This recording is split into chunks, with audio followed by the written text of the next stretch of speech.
about it.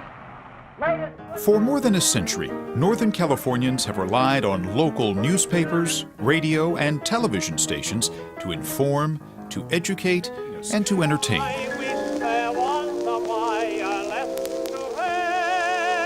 We are bringing you early election returns. North Atlantic states give a substantial lead to Warren Harding over James Cox. Good evening, ladies and gentlemen, and welcome to the Standard Hour, presented for your enjoyment by the Standard Oil Company of California. Hello, T. Pickers. Happy 84th birthday to Mrs. Gippy Williams in Bagwell, Texas.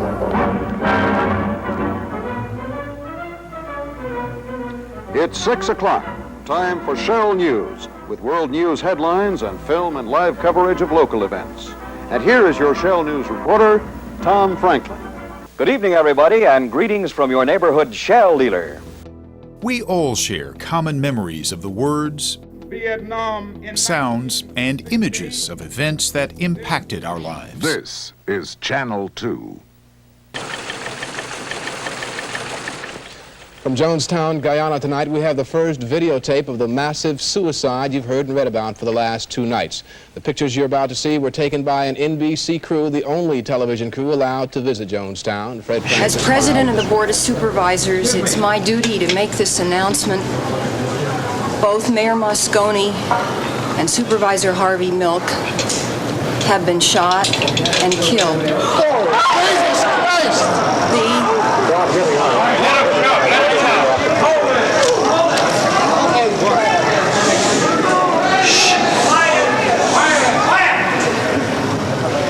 The suspect is Supervisor Dan White. You may have noticed our power was knocked out just as some of the pre-game activities for the World Series was getting underway. That game is scheduled to start any moment now. A major earthquake, an earthquake which was felt from Oakland to Sacramento as far south as Los Angeles. We have reports of major power outages. Cheryl, obviously people are terribly nervous here. The power is off in Candlestick Park. Everything on this hillside is gone. A lot of these houses had views of the bay in San Francisco. No more. It looks as though a nuclear bomb went off in this area. Down below us in the gully, there are some houses that are still standing, but by and large, this place is just devastated.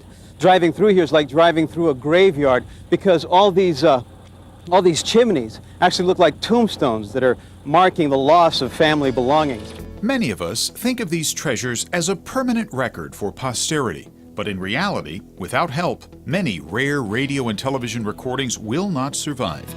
The original recordings are fragile, sensitive to temperature changes, dust, and dirt. They become brittle and deteriorate over time.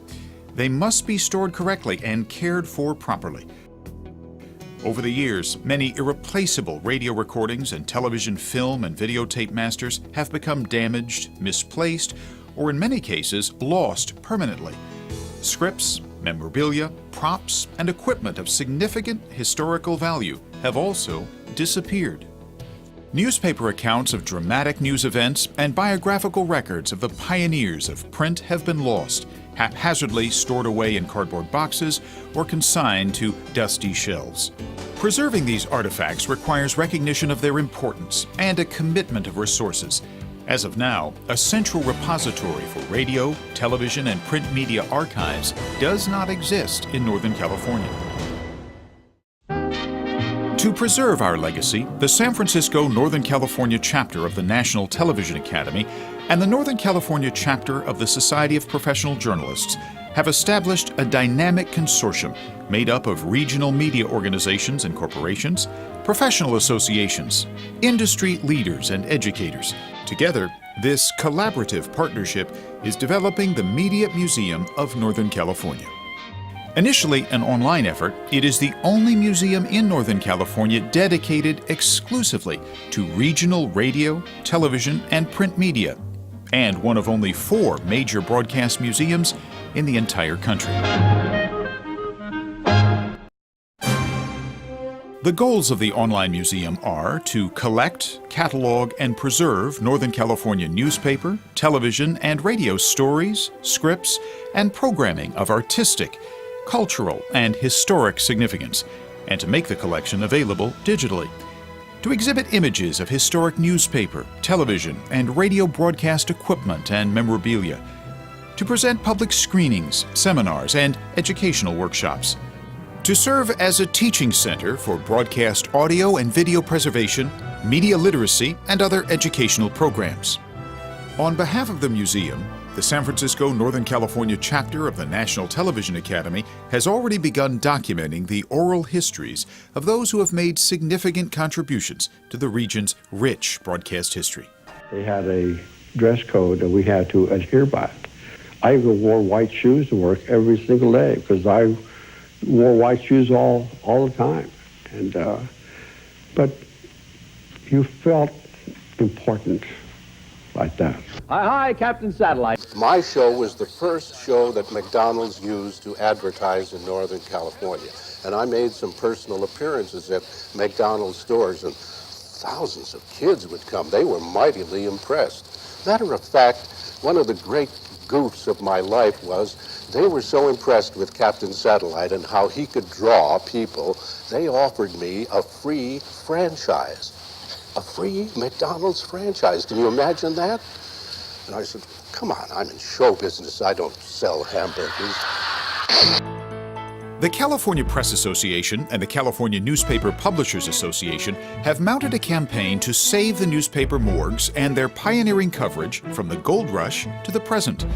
Founded in 1878 at the Palace Hotel in San Francisco, Cal Press has produced a trove of historical material, including profiles of newspaper people elected over decades to its legendary California Newspaper Hall of Fame.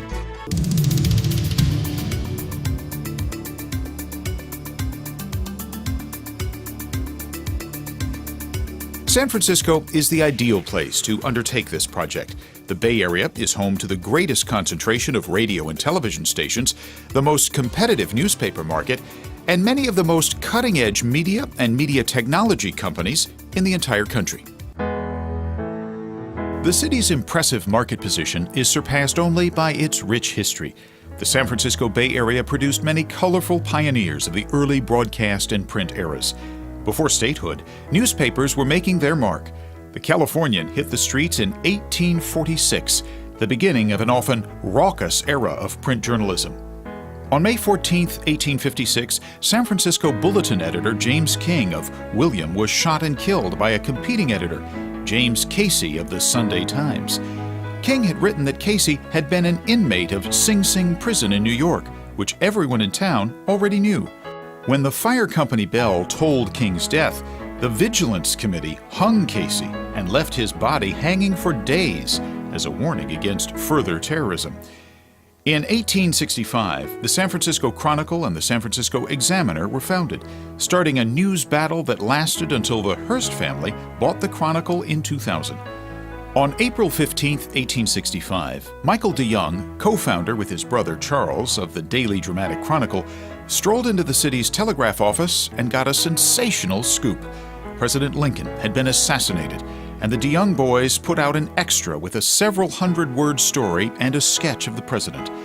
In 1887, Examiner owner Senator George Hearst turned the newspaper over to his 24-year-old son, William Randolph Hearst.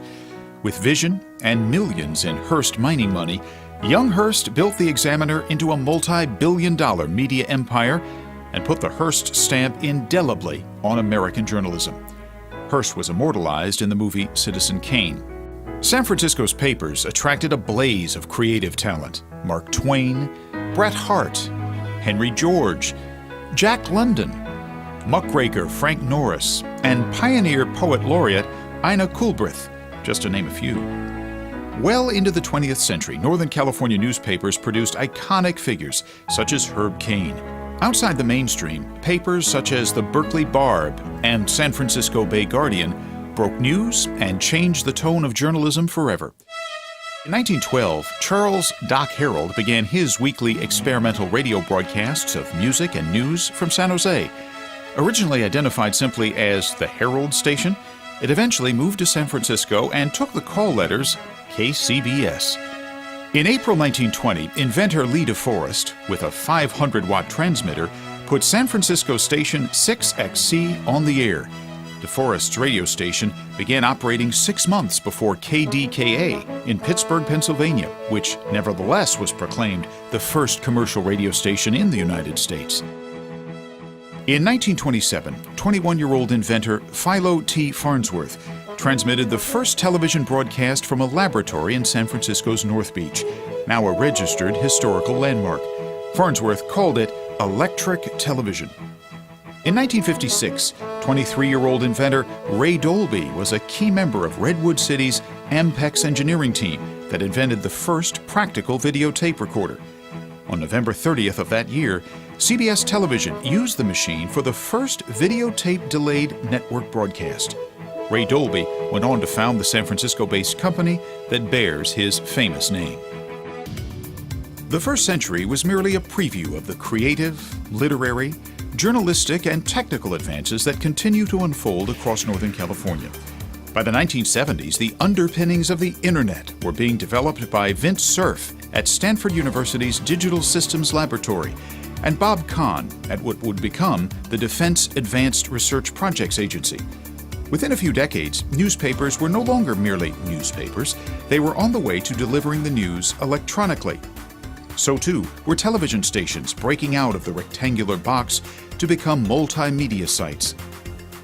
As the 21st century unfolded, news media were redefining themselves with podcasts, video on demand, tweets, smartphone apps, and the new form of friendship embodied by Facebook.